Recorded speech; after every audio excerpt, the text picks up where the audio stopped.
Russian troops in Ukraine have taken control of a major nuclear facility there.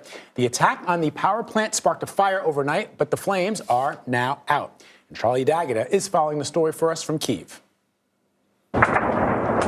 Tracer fire sliced across the sky as Russian firepower took a sinister turn, triggering explosions and alarm after taking aim and opening fire on the largest nuclear power plant in Europe. Ukraine's president called the assault an act of nuclear terror. Shelling a nuclear power plant has drawn international condemnation, the head of NATO saying it just demonstrates Russia's recklessness. The nuclear watchdog, the IAEA, reports there has been no release of radioactive material, and more importantly, the radiation monitoring systems are fully functional. The attack on the plant is part of Russia's widening and escalating campaign to destroy the country's infrastructure.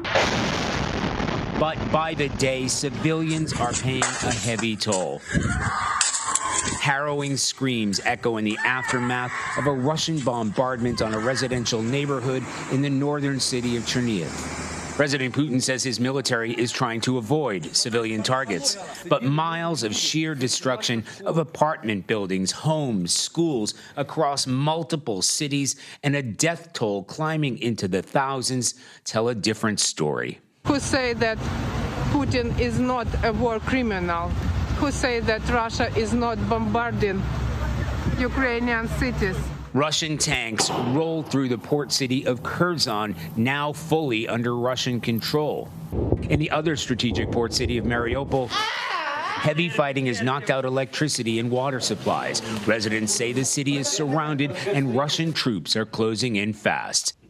Ukraine soldiers and ordinary citizens continue to put up fierce resistance to the advance of Russian troops, but they're no match against Russia's superior air power, which is why Ukraine's president says if the United States and NATO won't impose a no-fly zone here, at least give me the planes.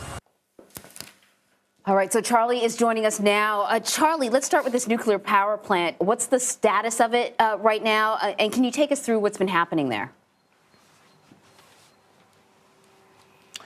Well, the status is, according to the Russian Defense Ministry, that it is now under control of Russian forces, Russian troops. The fighting broke out there yesterday, and it's been raging throughout the night. Last night especially, it was under attack by Russian forces. It was trying to be held by Ukrainian forces because of its importance. And then it came under, according to the Ukrainian Defense Ministry here, it came under sustained shelling from Russian forces. And at one point, one of those shells landed, hit part of the facility, and part of the facility was set on fire. Now, the IAEA, that's the International Nuclear Watchdog, has said there hasn't been any real structural damage to any of the 6 reactors. And most importantly, the monitoring systems within the plant itself are still intact. So there's nothing to suggest that any radioactive material has leaked out of it. It doesn't seem to be any danger at the moment.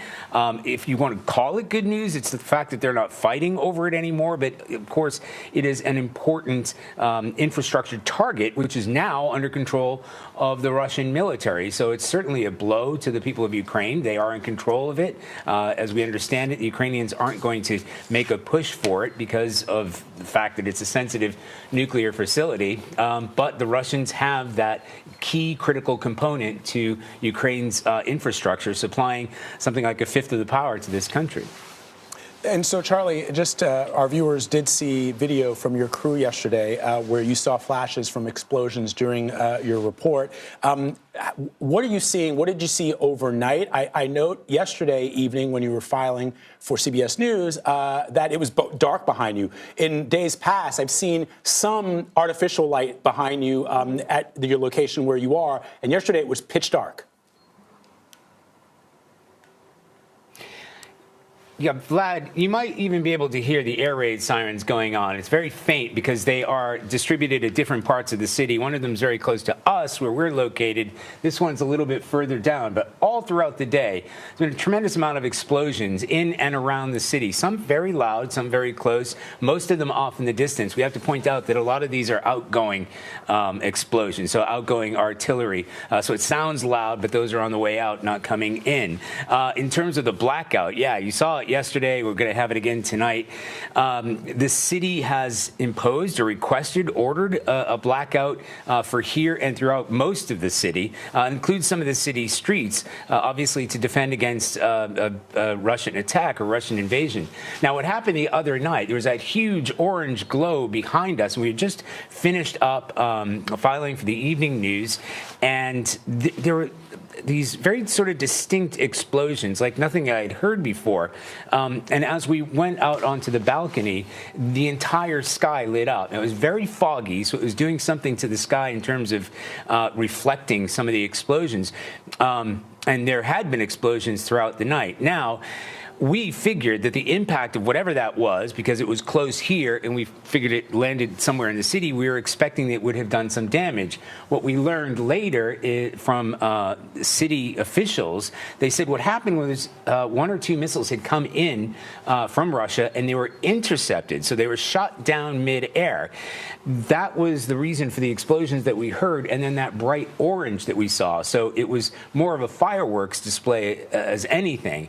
And that's not glib, because not only weren't we injured or hurt, but neither was anybody else. So what happened to those incoming missiles? They fell down. Nobody got hurt. And, you know, that's the good news, because we hear all these explosions. We hear the gunfire taking place. And, of course, it's worrying for us. But somebody's on the receiving end of that, on either end of that, whether it's outgoing or incoming. And it's, you know, it's worrying to know that this conflict, not here, but those horrific pictures that you saw in that report and that we've been reporting throughout the past just over a week now, the tremendous amount of damage and human suffering that this is causing. And as the Russians move on into these densely populated areas, the cities, and try to take them over, including the capital itself, the real concern is the cost to human life as these urban areas are impacted from this fighting. Anne-Marie and Vlad? Charlie, you really paint a graphic and really concerning picture. Thank you so much for your reporting.